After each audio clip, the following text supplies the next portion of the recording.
Hey, what's up, traders? This is Riley Gahan coming to you from the Toronto office. We're going to do a new video today. I'm going to be kind of mentoring or talking to a new trader from the New Jersey office through one single trade that we both took on Friday. Attacked it a little bit different, but I think there's some takeaways that everyone can benefit from. So we will attack it as is. Evan, what's up, mate? How you doing, man? All right. Yeah, so you did pretty well in this thing, but a little bit more active in a few other trades that I thought were a little iffy that maybe we can Right. talk your way through. But yeah, so what were you thinking with this thing on Friday? So obviously this thing was on the up gappers in the morning. And like first things first, I was just going through the news and seeing what was going on with it. I saw that they had like a phase one study, but it was still a small study. It was like 6 patients or something like that. A very small study they did. Um, and then I just did like some background like research, like looked at the float and average volume and stuff like that. Then coming to like the price action it was doing, I saw that this $9 level was key. And I'm sure you saw the same thing. Um, Yep. and I mean, I wasn't sure what to think it was going to do in the morning, so I was just going to be patient. Um, and I mean, once it opened, you know, I saw underneath this $9 level, and it was struggling to hold it. Um, so I got short under nine, right at like I got my executions here. I got short right under nine. Okay. And I mean, I had my stop a little wider just because I felt like these candles were big and it could have just easily stopped me out and just gone without me. But I had my So what's stop, a little wider? What price? I had it at 910, 911, right around Okay. there. How about you? I know you took the same trade. So, I mean, where did you have your stop? It was a little bit tighter, around like 904, 905. But it looks like you entered right at 9. Yeah, I got like 899, I believe. Okay, so entry was a little bit better as well. I kind of added more as like a momentum type ad, so there's a reason my stop was a bit tighter because I was expecting it to work immediately. Okay. How But come why were you expecting to work immediately? Like you just thought the nine rejections? yeah, I thought I had waited long enough and seen enough above 9 that it just didn't want to be up there. That after two, three, whatever, how many times it failed, I just expected that this next time it was just going to break. There's only so many times it can hold. There's only so many times it can stuff. It has to go somewhere at some point, and after failing enough times to the upside, there's only one direction we can go, probably. Right. So, I mean, I was thinking the same thing. Once I saw nine just getting stuffed, I was like, all right, I want to be in it. mhm. Um, but you know, I mean, as it was coming down, I just started watching the tape, and I just started taking pieces off into here. I know you almost bottom tick this thing, I think, right? At your Close. executions right here.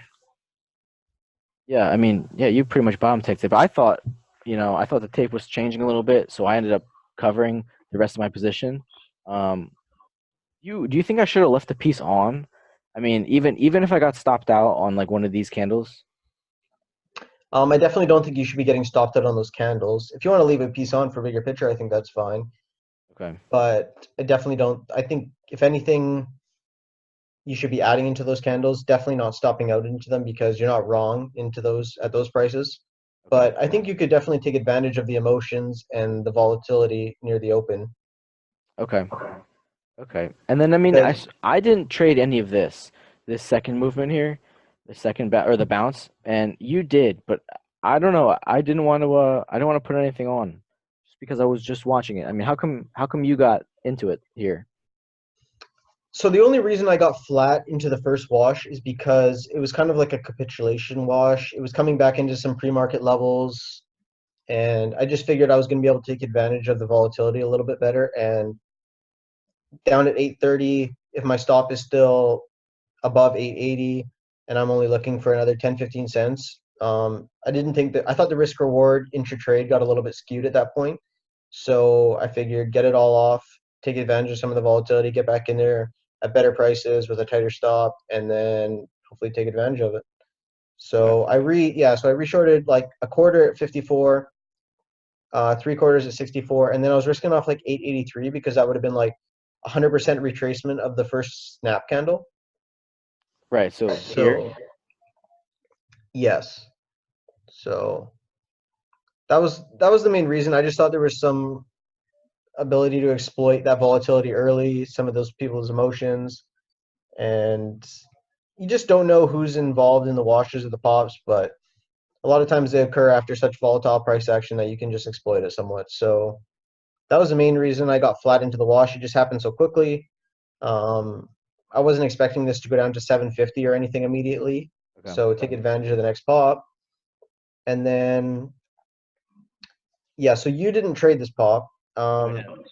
okay, so yeah, I ended up just scaling out of it just because it kept trying to make new lows off the previous low it put in, and it broke and then it reclaimed, it broke, it reclaimed. So I just ended up getting flat because the same reason prior. I just thought the risk reward intra trade was getting a little bit skewed, and the probability of a bounce at this point was getting higher. And you also need to realize that there's a lot of other people that didn't get in at 9 that are chasing this much lower, Okay. and they're adding into that weakness. And if it's not following through, and all of a sudden their 840 average is looking iffy when this starts to hold, you're going to get some volatile moves back up, just hitting stops, people trying to get in, add size down low with tighter stop. And you just got to be careful. If it's failing to follow through, get out. If the risk reward doesn't make sense anymore. Okay. I know that you did take one of those trades, right? You thought I it was did. trying to Yeah, so go. my last trade at the end of this move was, just like you said too, like, break down, make a new low after these candles, and then come back, trying to get some people long, and then break down again, get some people short. Well, I was one of those guys that got short here, you know, Hmm. and ended up getting stopped out. I mean, I put my stop here only because I was drawing like a trend line, um, right? And I saw that it broke it, and some volume started to come in also. So I ended up taking it off, stopping myself out. Um, and then, I mean, once it came back up here, I know you didn't trade this, but I did because Just backtrack a little bit. So, like when you entered down there at the lows again, like where were you looking for this to go? I Because the mean, risk reward had to make sense. So just because it's giving a good setup down there doesn't necessarily mean that there's even much more reward down there. okay. I mean, I was thinking that because this was right at around here, right? Yeah. And what I was thinking was I was looking for it to get to $8, which would have been like pre-market lows like here. Okay. That would have been a big level. Um, and hopefully for it to break and then like gap fill, you know. But um, Were I don't you know. focusing on the daily chart at all? Because there was definitely some levels around 785, and that's kind of why I thought the intra-trade risk reward got skewed because there Okay. was some support levels close nearby. It was starting to show signals that it wanted to bottom, and yeah, like if you pull up the daily chart, where are some of those support levels potentially? Okay. So daily.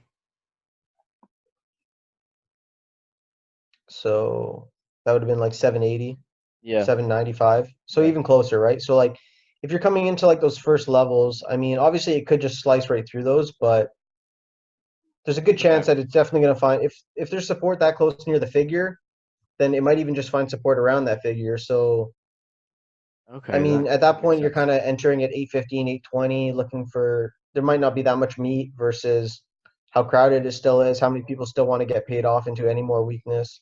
Right. And Okay. I mean, it definitely could have worked, but I just thought it was a little bit iffy at that point, and Yeah. there's a good chance it could just either bottom, and the better trade could have even been in 15 minutes or 10 minutes when it was just confirming some weakness down at the lows and give it some sort of time duration confirmation. Okay. But it is what it is. I mean, your stop was nice and tight. At least you didn't let this rip right back up. Right. Right. So, and then it ripped back up, and you took another trade. I did. So after I saw that big rip, I was thinking that it was like a VWAP projection, and I saw it flagging here. So I was thinking, all right, it's gonna. I got short right here. Here's my execution on that right here. As it was flagging, and I thought it was gonna break down. I actually had my stop like pretty tight, but I kept it underneath the highs of this just because I thought if it was gonna get back up there, I was gonna be wrong. Right? I didn't want to get back up there at all. Hmm. Uh, but I mean, I got short here. I mean, I did cover half, but I got stopped out for half also. So it was basically like a break-even trade. But you didn't trade anything from like this from like 10 o'clock till like 11. I mean, you didn't see anything at all like Anything in this? You're a little fuzzy on your end there. Hopefully it comes through clear. But um, yeah, so after that big bounce, I just yeah, it might have stopped some people out. Okay. Um, sorry, I'm having some internet issues. Yeah, so like I figured any pop back into like 840, 845 could have still been like a healthy bounce. Maybe shake a few people out, maybe bring in some longs, and then if it came back down, maybe get short. But like this bounced all the way back up through the previous highs, like within two candles. So like it caught a lot of people off guard, I thought. And at this point, it's 10 a.m. It's a very liquid name. There's already like 15, 20 million shares traded. I don't know how many, but I, I just thought it needed a lot of time to like filter some people out. Anyone who did think that this bounce was an opportunity to get in was going to be fighting with other people that were in prior that had okay averages or were at this point even maybe underwater. And I just thought it caught people off guard and it was going to need some time to like filter them out, bounce it around. Okay. These algos are too good nowadays. You got to give them time to just shake people out. And whatever is obvious the first time probably isn't tradable. So just let people get filtered out and yeah, Okay. then reassess. So I yeah, so I didn't end up trading it again till a little bit later in the day. Um, I figured that three fails into mid 80s was obviously pretty indicating that this was maybe done. Okay. And my thesis at that point was like, I'm sure there's probably a lot of people that got long because it started to feel like it was holding well. But if you kind of just zoom out a little bit, I even for a second was thinking long, but then you just kind of look at some of the ranges and underneath all that pre-market 9 level, I just feel like it's still just a seller's name. And anywhere between like 870 to 9 is still potentially just like shake, short shaking range, long trapping range, and anything under 9 I didn't want to be getting long into. I thought it was a better long 30, 40 cents higher if it was going to really confirm that it wanted to be higher. So anywhere under there, I was just going to let it shake around, screw with people, and then I was just going to look to get in some sort of backside move. So I was looking at it here, but you got to be a little careful right now with these wash algos. Some of these stuff candles aren't that significant, and it was on a little bit more volume, but it wasn't anything crazy. It wasn't above previous highs, so I wasn't sure it was to be trusted. But then after this candle, I just figured, all right, um, this is back to seller's name. It might be a little chasey down here because we were just in the 880s, but the confirmation is here, and I'm looking to get involved. So, yeah, this is where I started getting back involved in the 55s versus 69. It was actually pretty tight in hindsight. Um, How come 69? Like why like there? it's the same thesis as why I had 83 earlier. This is like kind of where the top of the snap candle, and this is kind of the top of the snap candle, and I figured 100% retracement of the snap candle shouldn't be occurring. So this snap candle started at 69. I figured risking off there is fine. It actually held better than I thought, but we were a little bit more midday at this point, so my thesis kind of changed. When I entered here at 55, I thought 69 was fine, but then it was holding for a little bit longer than I thought, and I did think at some point I may have to take a little bit off and widen my stop a little bit just in case it wanted to shake people out. But it ended up just failing at 63, came back down, and then it just unwound. So I was going to reassess and have like a bit of a time stop on a portion of my shares and loosen my stop up a little bit just because I felt if it holds too long, the probability of them needing to jam it and fail again is high. So I never, thankfully, I didn't have to do that, and then it just kind of drifted back down, and then similar to over here, I just felt like this just wasn't that weak. It wasn't like just getting smoked. It wasn't capitulating through the lows. It didn't feel that aggressive, so I ended up actually just scaling it all out into this area. I missed this last little leg, but that's okay. When you see red flags, a lot of times there is like either it goes a little bit higher, or a little bit lower, but those red flags, there's still a reason they were happening, and it was still a justified reason to take it off, and it is what it is. You made the right decision, hopefully. So Okay. Yeah, I mean, that was my thesis for avoiding the bounce after because I just felt like it caught too many people off guard. and yeah, just let it shake people out. And if you miss a trade, you miss a trade. But I was definitely waiting for a little bit more than this to get back involved. Gotcha. Okay. Makes sense. So I know you retraded it. What were you thinking? I mean, right around like I know you got in here, but I wasn't ready. I mean, looking at it now, I mean, if I drew like a trend line, right, when it broke this, on the snap That was candle, another reason as well. Yeah. right? So I mean, you know, you see that trend line break to a snap candle, and I mean, like, honestly, you had a great entry on it, and I wasn't. I don't know why I didn't. I mean, this is yours, you know. I mean, you got in great, but I got in on this price, down here, you know, lower the next leg. Um, Only problem I had was when I was covering, right? I mean, you see, I got stopped out here, um, and you held through that, right? Yeah, you held lower than that. Um, No, I took some covers prior, and then right. you tightened your stop. Yeah. That's one thing I want to talk about actually. So, because I was watching your screen obviously with the Yeah. screen recording, but Yep. one thing I noticed you were doing is you were tightening your stop to levels that it was probably going to find and it was going to fish out. And like worst case scenario is that this would have just jammed back here, right? In a directional move, and it would have been tough for me to get out, and I would have just gave back a lot. So at this point, um, I was starting to notice a bit of red flags, but I still had 1/3, and my stop was wider. But the probability of this going like from here straight back up into my stop is like worst case scenario. And worst case scenario is, not even that bad. But like if you actually like just chill out, realize that this is a better stop, and if you get a red flag and you're not sure that you want to be in it anymore, you're likely going to get some sort of dip to be able to just get out into anyway. And fighting for those nickels, dimes, whatever you can get out of the trade is just so much better because like where your stop is, like it's just always going to get there, right? Like any bounce is going to fish you out. You're never going to get the best price, and the chance of you getting a dip and saving yourself a nickel is just much greater. And like you're also taking on a lot of risk having your stop that tight that it could just like wick up and slam, which I was going to be able to hold through, and I Right. wouldn't have took this off. But your stop would have got hit and you would have missed the trade. But mine, I mean, I ended up taking off and missing this anyway. But it was a slower bounce than I was expecting. And then I figured, okay, we might hold a higher low here, and then we might start to trend up. Example like this next one, right? Like it bounced. I don't think you need to be stopping like above these wicks necessarily, or like at 25 or wherever this is.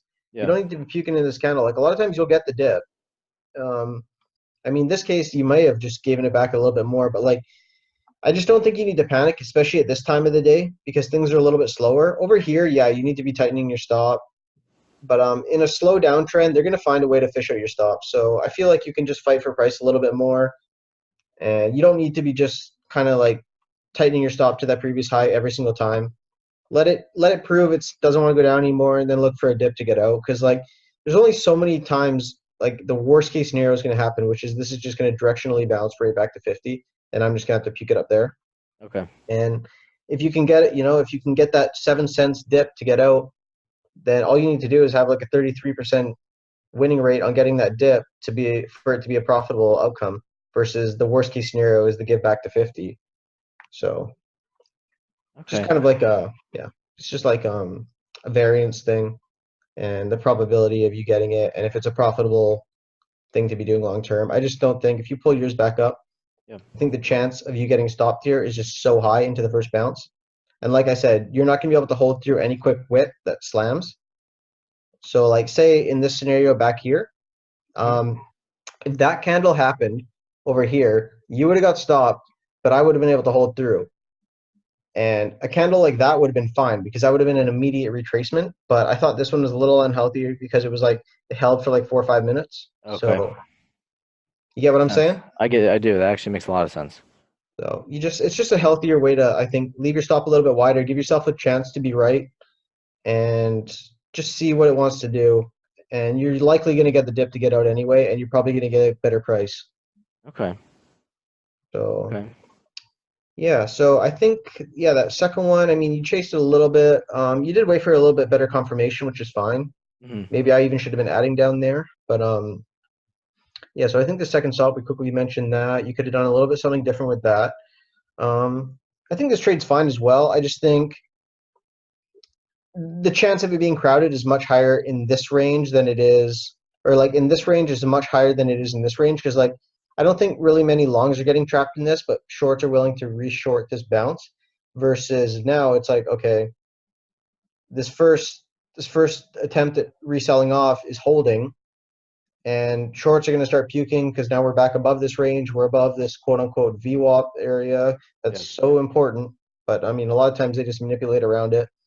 And I don't think longs are getting trapped here, but longs are willing to get trapped here. I think shorts are getting in here, but shorts probably aren't getting in here. So it's a much healthier short if obviously you're not fighting the crowd and you have all this long supply that's going to be helping you when it does fail to follow through. Interesting. So Interesting how you say that.